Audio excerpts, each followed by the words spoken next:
তো গাইজ আজকে রান্না বান্না না, আজকে জামা রান্না করবো, সরি আজকে জামা বানাবো। তো আজকে জামা বানানোর ভিডিও নিয়ে আমি চলে আসছি। হ্যালো সবাইকে, আসসালামু আলাইকুম। তো আজকে আমি জামা বানাবো। আমার জামা কিন্তু আমি নিজেই তৈরি করি, তো নিজে জামা বানিয়ে পড়তে যে কি ভালো লাগে। প্রতিদিন তো তোমরা রান্না বান্নাই দেখো, রান্নাও করি, জামাও বানাই। একটা সংসারে অনেক কাজ থাকে, আর যারা সেলাইয়ের কাজ জানো তাদের তো আরও, মানে আমি শখ করে সেলাইয়ের কাজটা শিখেছিলাম। শেখার পর এখন মনে হচ্ছে যে শিখে খুব বড় একটা ভুল করছি, না শিখলেই ভালো হতো। একদমই ভালো লাগে না এই সেলাইয়ের কাজটা আমার করতে।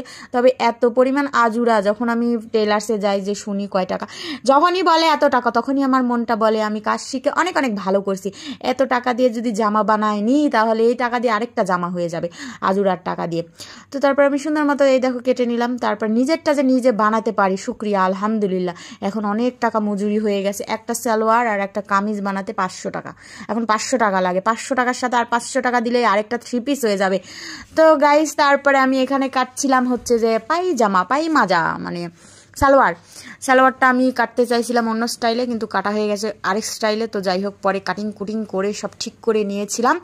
তো আমি হচ্ছে যে আমি যখন কাজ শিখেছিলাম তখন হচ্ছে যে আজুরাটা, মানে মজুরিটা অনেক কম ছিল, আর এখন এত পরিমাণ মজুরি বেড়ে গেছে গাইস, কি বলবো।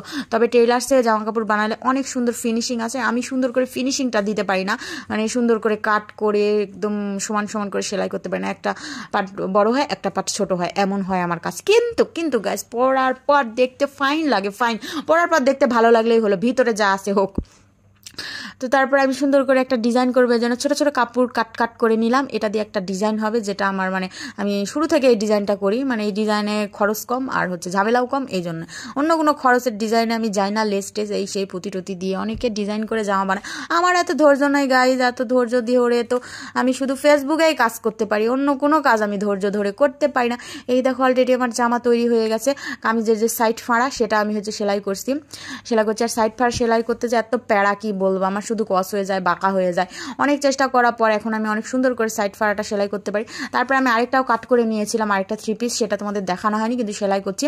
একবারে 2টা বানাচ্ছি। আমি যখন বসি একদম কেটে নিয়ে 2টা 3টা 3 পিস একবারে বানিয়ে তারপরে উঠি। আমি কাজ রেখে উঠতে ভালো লাগে না। তবে আজকে 2 দিন লাগছে এটা আমার বানাতে, 2টা একদিনে হয়নি, মানে কাজ করতে লাগছি। তারপরে কি যেন কাজ পড়ে গেছে আর আমার কাজটা করা হয়নি। পরে আবার বসে এটাও কমপ্লিট করে নিলাম। আর ওই যে কাপড়টা কাট করে নিলাম ছোট ছোট ছোট ছোট টুকরা করে। সেটাই কেন করে নিলাম, এই যে কামিজের নিচে এই ডিজাইনটা করার জন্য।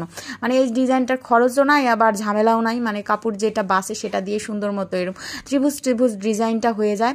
আমার হচ্ছে যে সালোয়ার আর হচ্ছে কামিজে দিয়ে দিয়েছিলাম।